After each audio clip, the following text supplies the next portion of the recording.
Well, hello, YouTubers. I thought I would do something different today and just do some more just because videos.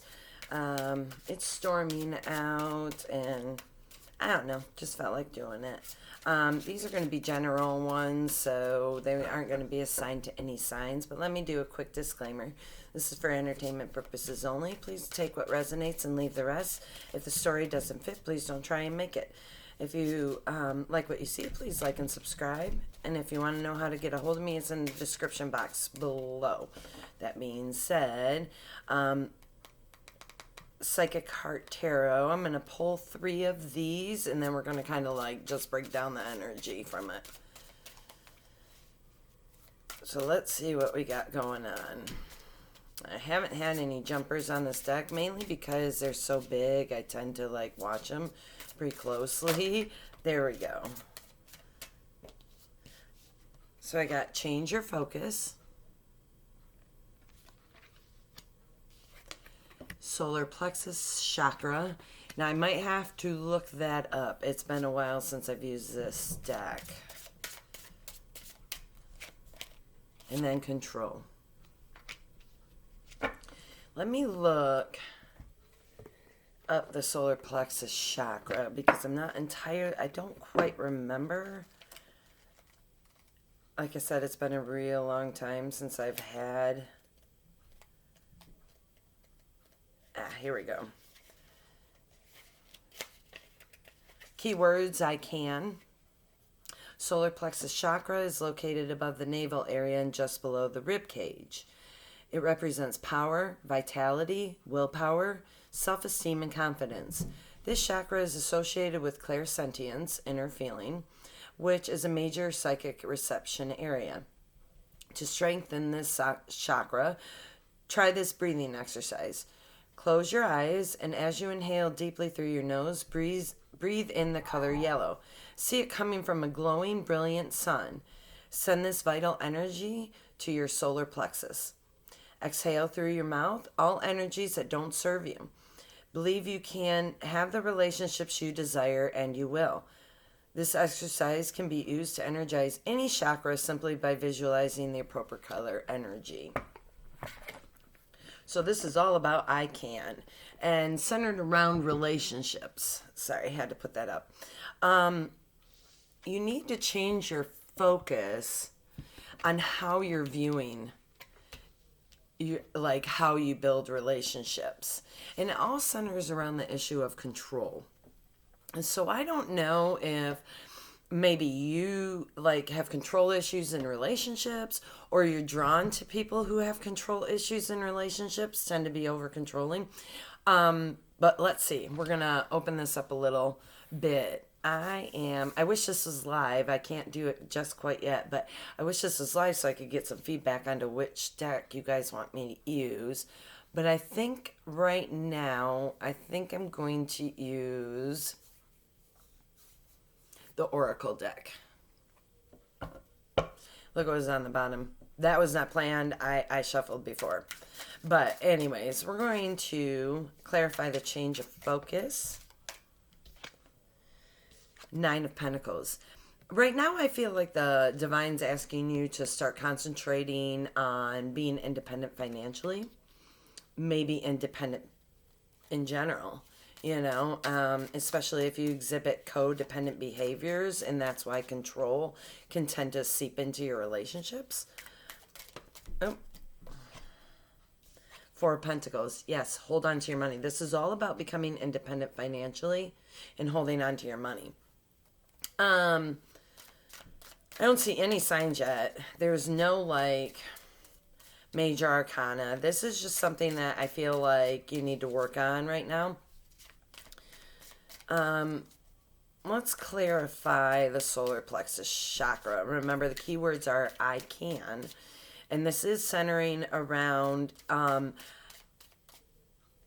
the ability to manifest the relationship you want, basically. And you can do it. That is too many. So solar plexus chakra. Let's see what we can get for clarifiers. Ooh, for that.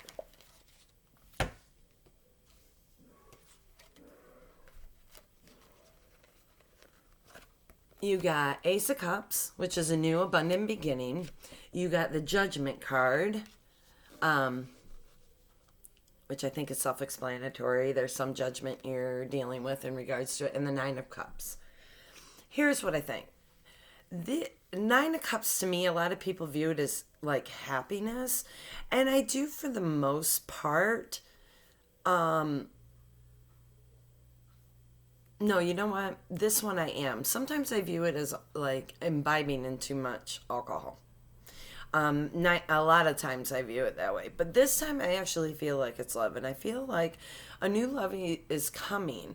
And as long as you're balancing out that chakra, that solar plexus chakra, and getting into a mind frame that you can manifest anything you want out of a relationship, or you can manifest the relationship that you want, as long as you take judgment out of it. Judgment's got to be free of it, you know? You need to have discerning abilities, you know? You need to be able to discern from people who are out for your best interest and people who are not.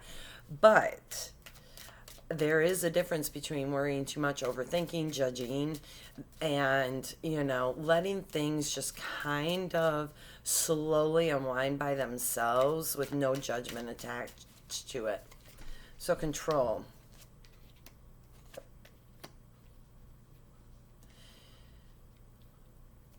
In order to achieve this, one of the big things that you need to learn to do, because right off the bat when I saw control, I wasn't thinking about you, the watcher. I was thinking about, and that includes a cross watcher because I'm not doing signs, but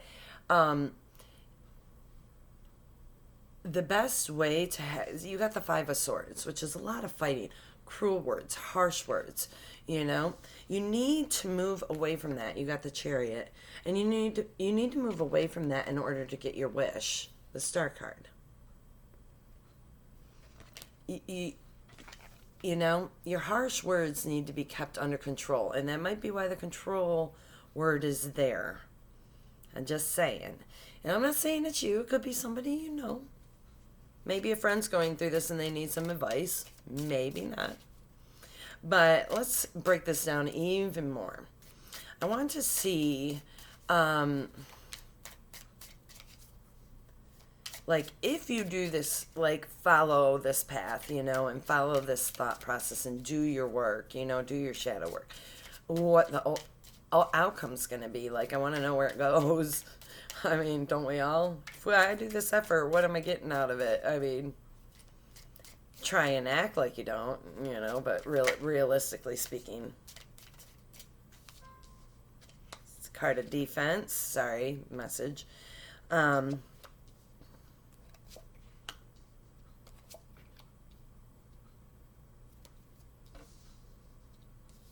me think about this for just a second. A lot of what's going on here is I don't have, I mean, I do, right there. I'm going to scratch that.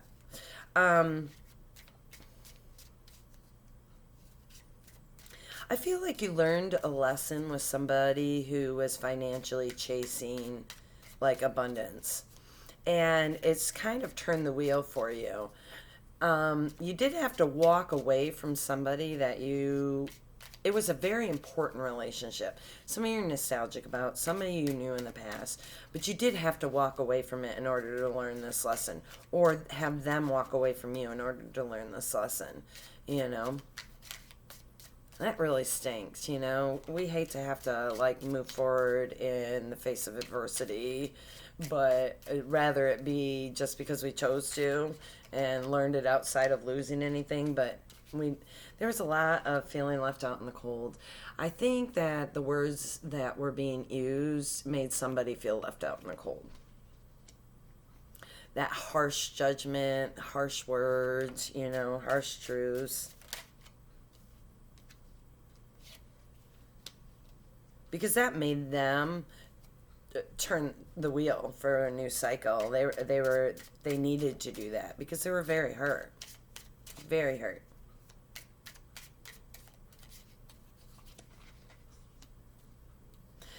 Your happiness was there, though. That's just the thing. Now, this could be friend, family member. It could be a relationship, but here's the thing. Even if it's a relationship, you've got the Six of Cups here. The Six of Cups is nostalgia or childhood friend or somebody you've known for a very, very long time. And the thing is that when you're dealing with that, you can also be dealing, and there's that Judgment card. Again, yeah, you judge them. I almost feel like you or somebody judged them, somebody judged you, and I feel like they got their karma from it. I mean, it's a Judgment card, but it is also the karma card in other decks. I feel like it bit you in your butt and they did the exact same thing. They made a judgment about you that probably wasn't accurate because they didn't have control over themselves, and it reared up and bit you in the butt, basically. Let's see where you can go from here. What should be your next steps? This is the Lenormand deck. Lenormand is a type of divination tool similar to tarot. It is not tarot. It's more ancient than tarot. It is very straightforward, so that's why you never really see it in spreads, because it's very straightforward and gets to the point pretty quick. So let's see. What advice for moving forward? What can you expect? Who will you run into? You've got a patient man here, and it's right by the King of Pentacles. So I don't know if this person that walked away to serve their judgment is patiently waiting for you to learn your lesson. And that's very possible too. I mean, we never know people's motives behind things. Not truly. Mainly because nobody thinks just like us, right? So, yeah. You need to anchor yourself over your pain. That's what needs to get anchored. Pain in the past is what's making you do these snap judgments, these quick judgments. If you don't anchor, that's what you need to anchor. This is the lesson that the universe is trying to teach you. You need to anchor it. You need to leave that behind. This is a boat. It's basically moving forward, leaving something behind. Let's see what advice the universe has. That does not want to come up. Anyways, I'm going to pull 3 of these, and then we're going to end the reading because I don't like these to be too long. But let's see. Ooh. Don't let pride get in your way. Bring love into the situation and balance spirituality and practicality. I think right now what you need to do is kind of learn this lesson, work on this lesson. Don't focus on what's gone, because it's gone. I don't have any keys indicating that it will come back. But really, I mean, do you want it to? Because something in that relationship, whether it was family, friends, or a relationship, like a romantic relationship, something in that was triggering you, triggering deep pain that you had before. So just work through it. That should be your only priority. With that being said, love and light. You guys have a wonderful day. Talk to you when I talk to you.